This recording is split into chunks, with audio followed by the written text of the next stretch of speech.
Halo semuanya, welcome back to podcast ABNR. Kali ini kita akan mendiskusikan mengenai salah satu topik yang bisa dibilang nih salah satu hot topic nih yang ada sekarang, yaitu transisi energi. Well, sebelumnya, kalian pada tahu nggak sih kalau misalkan Indonesia itu merupakan salah satu negara yang ikut meratifikasi persetujuan Paris nih, atau mungkin lebih familiar dengan Paris Agreement kali ya, yaitu perjanjian internasional yang memiliki tujuan untuk membatasi kenaikan suhu rata-rata global. Nah, sebagai komitmen untuk mencapai tujuan tersebut, salah satu cara yang dicanangkan oleh pemerintah kita adalah melalui transisi energi nih. Nah, untuk membahas apa sih transisi energi dan kenapa sih itu penting, pada kesempatan kali ini kita kedatangan our legal experts from ABNR, ada partner and also associates, Bang Maher, Bang Kenny, dan juga Mbak Adia. So please introduce us yourself. Oke, mungkin dari saya, perkenalkan, nama saya Kenny. Saya salah satu associates di sini di ABNR, dan mostly saya kerja bareng dengan Mbak dan Abang di sini di bidang project financing dan project development. Halo, aku Adia. Aku salah satu associate juga di ABNR yang juga banyak mengerjakan project energy infrastructure bareng Kenny dan juga Bang Maher. Oke, hai, salam kenal, Maher dari ABNR juga, partner di Projects and Energy, Development, also Banking and Finance. Oke, Bang Mbak, mungkin sebelum kita delve more into our topic nih, kita harus tahu dulu dong apa sih itu transisi energi. Kenapa kita bahas di topik kali ini? Mungkin kita nggak pengen terlalu mengcomplicate topik ini, jadi kita pengen coba membuat topik ini as easily as digestible lah untuk para pendengar podcast ini. Jadi in short itu tuh transisi energi ya seperti term yang digunakan adalah men-shift energi yang saat ini digunakan menjadi energi terbarukan. Mungkin kenapa ini menarik, karena although ini sudah dicanangkan dari tahun 2016, at least dengan yang tadi Reza ceritain soal ratification Indonesia terhadap Paris Agreement, sekarang sih udah kita lihat nih perkembangan yang lebih banyak dari komitmen Indonesia untuk mensupport transition energy tersebut. Among others tadi Paris Agreement tahun 2016, terus kemudian di G20 terakhir itu Indonesia udah benar-benar declare bahwa oke, Indonesia itu committed untuk mensupport energy transition. Itu among others sih, cuman untuk purpose dari podcast kali ini mungkin kita kayak pengen lebih membedah sedikit, tapi kita nggak akan terlalu complicated kayak we promise you. Itu mengenai Perpres 112 dan juga Permenkeu 103 2023 peraturan pelaksana. Mungkin Reza bisa tanya-tanya kita, nanti dari Kenny, Adia juga bisa bahas itu. Menarik nih Bang, mungkin pertanyaan pertama dulu kali ya, regulasi utama di Indonesia nih yang mengatur mengenai transisi energi ini seperti apa sih Bang, Mbak? Oke, kalau tadi udah diceritain Bang Maher, sebenarnya kalau regulasi sendiri itu sebenarnya ada itu cukup lama, ya. Tapi mungkin yang mau kita bahas di sini tuh aturan yang mungkin paling baru. Tadi sempat disebut Bang Maher, itu pertama ada Peraturan Presiden nomor 112 tahun 2022. Ini yang khusus mengatur tentang mekanisme percepatan energi transisi itu sendiri.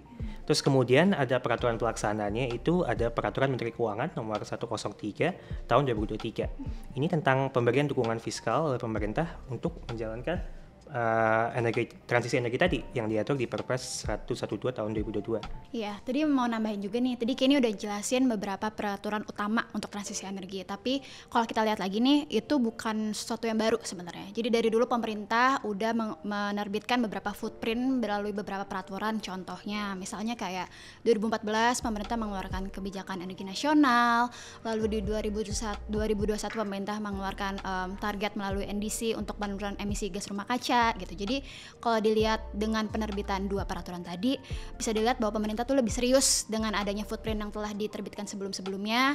Lalu ada dua peraturan ini, pemerintah serius untuk mengimplementasikan transisi energi tersebut, kayak gitu. Mungkin mau elaborate dikit NDC, mungkin kayak yang ngedengerin podcast kayak what is NDC gitu. Jadi NDC itu Nationally Determined Contribution yang emang turunan dari Paris Agreement, di mana tuh masing-masing dari contracting state itu harus mensubmit ke all other contracting state untuk kasih tahu what are your plans in the future to implement the energy transition gitu. Jadi it's a common term NDC, just for clarification aja.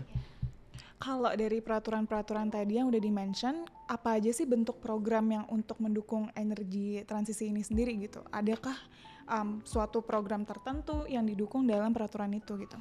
Oke, tadi Kenny sempat mention tuh ya kan, dua peraturan utama, apa sih Perpres 112 dan juga Permenkyu.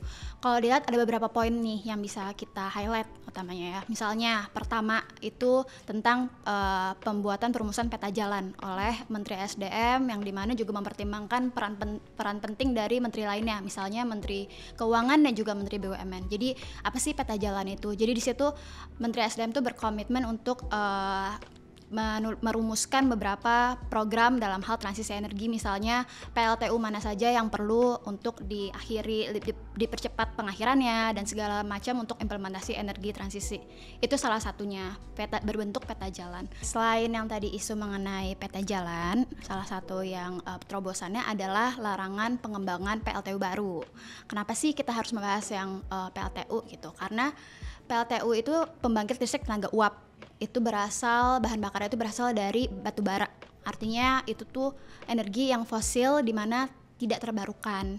Energi tidak terbarukan yang fosil ini kan menghasilkan emisi tuh biasanya, padahal di sisi lain transisi energi itu salah satu tujuannya adalah net zero emission gitu. Jadi itu tuh kenapa pentingnya pemerintah mengeluarkan program larangan pengembangan PLTU baru ini. Tapi walaupun pada prinsipnya pemerintah itu melarang adanya pengembangan PLTU baru, ada beberapa pengecualian Niza. Contohnya nih, yang pertama adalah PLTU tersebut sudah dicantumkan pada RUPTL, atau maksudnya itu adalah Rencana Umum Penyediaan Tenaga Listrik milik PLN gitu. Jadi misalnya di RUPTL-nya PLN itu sudah ditetapkan PLTU untuk dikembangkan, tapi sebelum diterbitkannya Perpres yang 112 ini, maka masih bisa lanjut tuh Za. Jadi masuk pengecualian gitu bahasa simpelnya ya. Jadi itu salah satu pengecualiannya. Tapi nggak cuma itu Za, ada lagi nih beberapa pengecualian lain. Misalnya kriteria, tergantung nih kriteria PLTU-nya. Contoh, PLTU-nya tersebut sudah masuk ke program strategis nasional gitu. Jadi dia misalnya kan Perpres tuh Presiden mengeluarkan proyek strategis nasional tuh yang mencantumkan beberapa program-program tuh. Apa aja sih yang masuk? Nah, salah satunya misalnya ada PLTU tersebut bisa dikecualikan. Terus selain itu ada juga misalnya PLTU tersebut berkomitmen untuk beroperasi hanya sampai tahun 2050. Itu juga masuk ke pengecualian dari PLTU yang bisa dikembangkan selanjutnya gitu, dari larangan itu. Gitu. 2050 tuh karena targetnya Indonesia mau zero net emission gitu. Betul.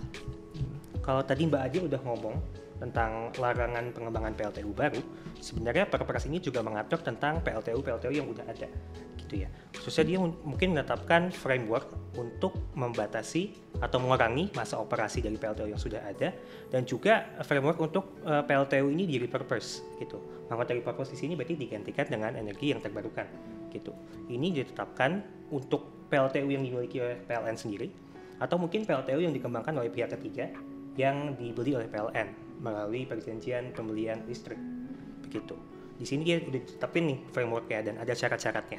Mungkin nanti kita bisa bahas lebih banyak tentang syarat-syaratnya. Tapi intinya itu udah ada nih frameworknya buat kita mempercepat masa operasi PLTU yang udah ada, gitu. Terakhir yang nggak kalah penting mungkin Perpres ini juga menetapkan insentif ya, dalam bentuk insentif fiskal dan insentif non-fiskal untuk mempercepat transisi energi. Mungkin kita bahas pertama dari ini, insentif fiskal. Salah satu topik baru yang ada aturan pelaksanaannya itu tadi yang udah sempat dibahas di awal di Permenkyu-nya, itu ada konsep blended financing di sini. Mungkin di sini Bang Maher bisa jelasin lebih. Ini tepat deh, karena kayak Bang Maher udah expert nih di bidang ini. Mungkin konteksnya dalam blended financing ini tuh, tadi kan sebagaimana Kenny ceritain tuh, Perpres 112 tuh lebih utamanya ya, terus turunannya itu di Permenkyu 103. Nah itu di dalam situ tuh ada mandat dari Menteri Keuangan terhadap PT SMI, harusnya sih semua orang tahu ya, Sarana Multi Infrastruktur BUMN. Nah itu tuh ditunjuk sebagai penyelenggara atau platform manager lah. Dia akan mengelola dana yang diturunin sama pemerintah, termasuk juga mengelola dana yang mereka dapat dari pihak ketiga internasional maupun lokal. Nah di sini mereka akan meneruskan kepada pihak-pihak tertentu, i.e. PLN, IPP, untuk dikasih dana untuk ngebantu supaya mereka itu bisa cepetin tuh masa pengoperasian PLTU-nya atau diganti energi yang dipakai sama PLTU menjadi PLT terbarukan gitu. Tapi kenapa sih harus dikasih uang gitu? Jadi balik lagi ke proyek. proyek itu kalau misalkan mau dibangun pasti ada sponsor. Karena proyek itu biasanya didirikan sama SPV. Jadi dibentuk khusus sama sponsor untuk proyek itu aja, that's it. Nah, pada saat itu mau diberhentikan atau itu tidak memperoleh income yang di-expect pada 30 tahun misalkan, jadi 20 tahun, 10 tahun kan ada loss. Nah, 10 tahun ada loss itu mereka harus bayar balik lagi ke sponsor. Nah, jadi itu sebetulnya mereka butuh tuh insentif fiskal yang lumayan besar. And that's why pemerintah Indonesia berusaha untuk membantu itu dengan Permenkeu 103 ini. Selain tadi konsep blended financing itu, di Perpres 112 sebenarnya juga diatur insentif fiskal lain. Mungkin ini bentuknya kalau kali ini tuh fasilitas perpajakan gitu ya, untuk pengembangan transisi energi tadi gitu. Fasilitas perpajakannya macam-macam, ada fasilitas pajak penghasilan, biaya impor, atau bahkan PBB gitu. Terakhir tadi sempat disebut juga ada fasilitas non fiskal ya. Ini mungkin berupa kemudahan perizinan untuk transisi energi ini sendiri gitu. Jadi kalau misalkan ada pengembangan pembangkit listrik baru, tenaga yang terbarukan, renewables, itu perizinannya dimudahkan. Iya, menarik ya. Jadi maksudnya pemerintah dengan memberikan insentif-insentif gitu, jadi memang benar-benar mendorong dan berusaha menarik para investor, misalnya tadi melalui SMI di mana bisa dikasih financing atau dukungan fiskal lainnya yang tadi disebutin Kenny. Cuman kayak aku pernah dengar juga nih yang lain, misalnya pemerintah juga ada telah menandatangani melalui pemerintah Indonesia, yaitu melalui Just Energy Transition Partnership atau JETP gitu. Jadi di situ tuh itu tuh merupakan hasil dari G20.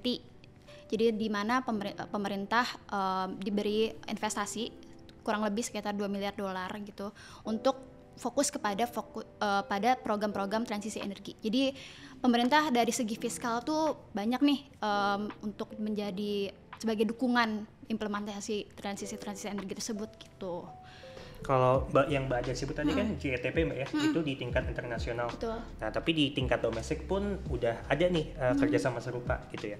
Mungkin di sini kemarin tuh baru didirikan namanya Kantor Bersama Satgas Transisi Energi. Ini mungkin ini satuan tugas gitu ya antara stakeholders di domestik untuk mempercepat transisi energi tadi.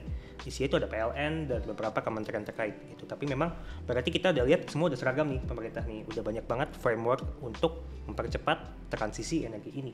Wow, mungkin dari tadi yang udah dibahas ya, program-program yang dicanangkan oleh pemerintah kita tuh it sounds so good. Nah, tapi I was wondering deh Mbak, kira-kira ada nggak sih any setbacks atau loopholes atau yang mungkin bisa kita note nih dari program-program yang udah dijalani sekarang dari peraturan yang tadi udah di-mention? Ya, mungkin ada sih yang bisa kita diskusikan hari ini. Mungkin ini khususnya karena aturan ini kan aturan baru ya, gitu. Dua aturan tadi. Jadi mungkin memang di bidang pelaksanaan ini masih beberapa ada hal yang mungkin bisa dikembangkan lagi nantinya, gitu.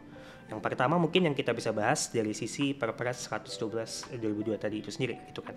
Tadi kan kita udah ngomong kalau gimana dia udah mengembangkan framework nih untuk mempercepat masa operasi PLTU yang udah ada, atau framework untuk dia bisa di repurpose juga jadi energi terbarukan gitu. Di sini dia menetapkan kriteria PLTU apa aja nih yang boleh dipercepat masa operasi atau di repurpose ya gitu. Nah, ini udah bagus sebenarnya, udah ada kriterianya. Jadi bisa kita tahu nih PLTU apa aja yang boleh diperbuat demikian gitu ya. Tapi sayangnya mungkin syarat-syarat ini kita merasa mungkin kemarin sedikit ini ya membatasi gitu karena penggunaan kata dan di situ. Jadi syaratnya itu bersifat kumulatif. Karena syaratnya itu bersifat kumulatif, mungkin itu jadi sedikit mempersulit nih. Kan mungkin aja nggak semua PLTU ya bisa memenuhi syarat-syarat kumulatif tersebut gitu. Jadi ya itu. Mungkin nambahin kayak ini gitu, karena again tujuannya Perpres 112 itu untuk mengencourage PLTU ini untuk dipercepat pengakhirannya atau di repurpose. Kalau dibikin jadi kumulatif itu apakah nadanya encouraging gitu? Jadi mungkin that's what Kenny meant gitu. Itu other issue tuh apa lagi ya? Oke, mau nambahin lagi nih dari isu yang tadi Kenny udah sebutin dari Perpres 112, ada isu lainnya nih yang menarik untuk dibahas. Misalnya mengenai persyaratan penetapan RUPTL. Jadi di Perpres 112 ini disyaratkan salah satunya adalah untuk PLTU yang percepatan pengakhirannya akan dilakukan, maka perlu dimasukkan ke RUPTL yang ditetapkan oleh Menteri SDM, tapi perlu mendapatkan persetujuan dari Menkyu dan juga Menteri BUMN. Tapi dari situ sebenarnya kalau kita lihat biasanya sebelum amandemen PPA dalam hal biasanya itu perlu ditetapkan dulu di RUPTL sebelumnya. Namun yang membuat ini berbeda adalah dalam hal ini yang tadi saya sebutkan sebelumnya perlu untuk disetujui dulu nih oleh Menteri BUMN dan juga Menq gitu. Jadi di sini ada special condition yang dimana persetujuan tertulis para menteri itu harus di-contemplate di RUPTL. Itu yang membuat lumayan prosedurnya lebih panjang quote unquote gitu kan. Oke. Setelah dari penetapan RUPTL itu lalu sudah incorporate tadi persetujuan para menteri, maka baru biasanya bisa dilakukan amandemen PPA, tanda tangan amandemen PPA gitu. Nah, tapi di sini kalau kita lihat sebenarnya karena seolah-olah itu mengindikasikan bahwa penetapan RUPTL itu harus menjadi syarat sebelum signing gitu. Mengindikasikan walaupun nggak ada ekspres tertulis di peraturannya, namun seolah-olah berkata kemudian. Namun dalam hal ini sebenarnya kita bisa lihat seharusnya mungkin nggak harus necessarily RUPTL-nya itu depan gitu penetapannya, karena kan itu tadi prosedural dan juga panjang prosedurnya. Jadi di satu sisi padahal PLN juga masih harus mencari alternatif untuk pembangkit listrik lainnya, dan PPA tersebut misalnya di terminate pun nggak automatically terminated anyway. Jadi hal tersebut dilihat kurang efektif gitu sebenarnya, karena RUPTL-nya harus di depan, padahal sebenarnya RUPTL itu bisa dilakukan along the way. Meanwhile misalnya PLN cari dulu nih alternatif pembangkit listrik lainnya apa sih gitu, baru RUPTL-nya ditetapkan gitu di belakang. Mungkin bisa kayak salah satu isu lainnya yang dari Perpres itu seperti itu gitu. Oke, mungkin tadi Adia sama Kenny udah kayak kasih a couple of big issues. Mungkin another thing kayak yang dari tadi kita bahas kayaknya tuh oke, ini termination dari PPA in connection sama yang PLTU dengan IPP. Jadi emang penyelenggara independen ya. Nah, tapi itu sebenarnya kan coverage dari Perpres 112 itu juga termasuk yang dimiliki oleh PLN. Jadi dikelola sendiri, dikoperasikan sendiri, dimiliki sendiri sama PLN. Nah, kita sempet ada concern, bukan ada concern sih, sempat ada diskusi lah gitu kayak mengenai ini kan aset PLN, meaning ini aset negara. Pada saat ini di-terminate, pada saat ini di-dispose, pada saat ini di-dismantle, tidak menjadi lagi aset PLN, ada state loss nggak? Negara rugi nggak? Gitu kan. Jadi kemarin kita sempat bikin analisis apakah kita perlu concern mengenai kerugian negara dalam hal PLN melakukan asset disposal. Kalau under Indonesian regime, regulatory ya, itu udah jelas ada soal asset disposal untuk BUMN. Jadi prosedurnya PLN kalau mau dispose aset itu pakai peraturan itu. Nah, cuman yang ngeri adalah kalau itu tidak dilakukan dengan prosedur yang tepat sesuai dengan peraturan-peraturan yang ada, itu bisa dianggap kerugian negara. Nah, itu yang perlu di make sure. Apakah aset disposal itu menimbulkan kerugian negara dan harus lawful. Nah, lawful act itu adalah elemen untuk kita lari dari klaim bahwa lo merugikan negara gitu. Itu mungkin isu yang penting untuk diconsider juga sih pada saat kita bikin analisis. Oke, it's fine for you to dispose your asset gitu. I see Bang Mbak. Oke, tapi regardless of the issue yang arise dari transisi energi melalui peraturan yang ada sekarang ya, how do you see this going forward in the future? Dan apakah Mbak atau Bang nih punya harapan tertentu kah di transisi energi ke depannya? Iya, mungkin yang terutama karena transisi energi ini tadi akan melibatkan banyak pihak ya, baik dari sisi stakeholders, pelaku usaha maupun dari pihak pemerintah. Kita harap ini transisi energi ini bisa dilakukan dengan proses yang streamline atau mulus gitu, supaya target kita by 2050 tadi tuh bisa dicapai dengan proses yang se-streamline mungkin gitu. Itu secara umum gitu ya. Kalau mungkin secara khusus dari isu-isu yang kita bahas tadi, yang pertama nih tadi misalkan tadi saya sempat bahas tentang isu kriteria yang mungkin bersifat kumulatif itu untuk mempercepat pemberhentian operasi PLTU gitu ya. Mungkin bisa dipertimbangkan bahwa syarat ini nggak harus kumulatif gitu, bisa aja dibikin alternatif gitu. Jadi sehingga lebih banyak PLTU nih yang bisa memenuhi syarat-syarat tersebut sehingga bisa dipercepat atau di-repurpose. Atau mungkin tambahan aja sih, atau mungkin sepanjang ada alternatif energi yang tersedia sehingga supply listrik itu nggak berhenti. Sepanjang itu udah ada, harusnya bisa-bisa aja gitu kan.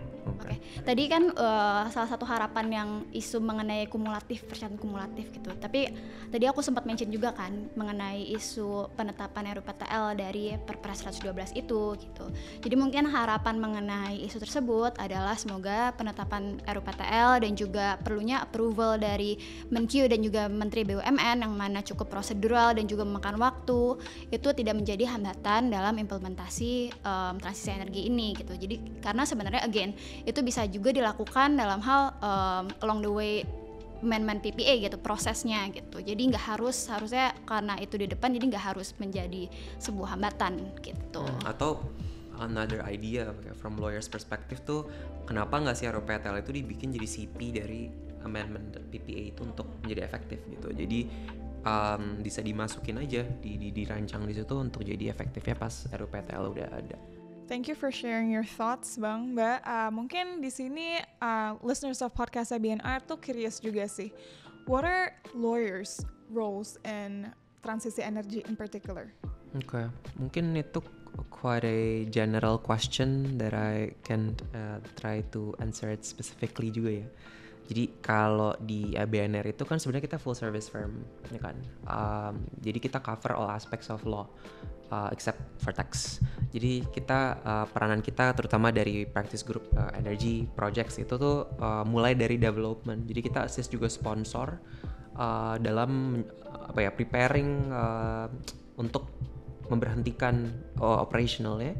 Tapi kita juga assisting lenders untuk financing proyek-proyek yang memang mau dibantu untuk bertransisi gitu. Jadi kita lumayan well versed dalam kedua kaki tersebut, dan yang kita kerjakan itu mostly ya seeing regulation side ya. Terus kita kerja sama International Council untuk ngelihat itu dari international perspective, karena majority dari lenders yang sekarang udah mau step in untuk nge-finance energy transition ini tuh international lenders, DFIs lah. Jadi peran lawyers tuh banyak banget sih, from A to Z mostly. Jadi kita excited sih untuk melihat perkembangannya energi transisi ini dan juga peranan kita sebagai lawyer untuk ngebantu Indonesia implement energi transisi.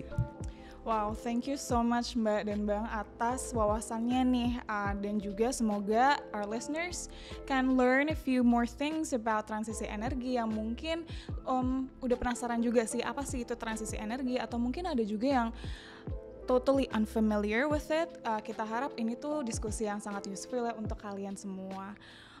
Seperti yang kita tahu memang transisi energi ini tidak hanya sekedar untuk mewujudkan komitmen Indonesia sebagai pihak yang meratifikasi Paris Agreement, tapi juga gimana caranya kita bisa melihat ini tuh as a bigger picture nih.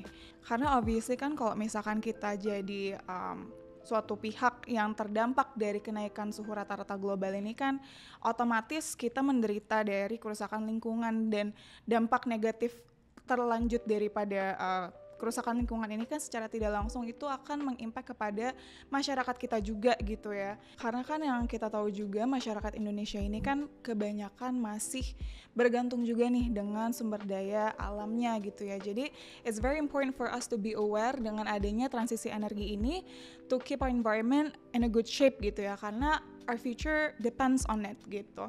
So thank you so much for tuning in with us. We hope this is useful karena we all agree that greener Earth, greener Indonesia is obviously the better choice for us. Dan juga advocating for, things like this could lead to a better future for us in general. So, thank you so much for tuning in with us. We hope to see you again soon and have a good day.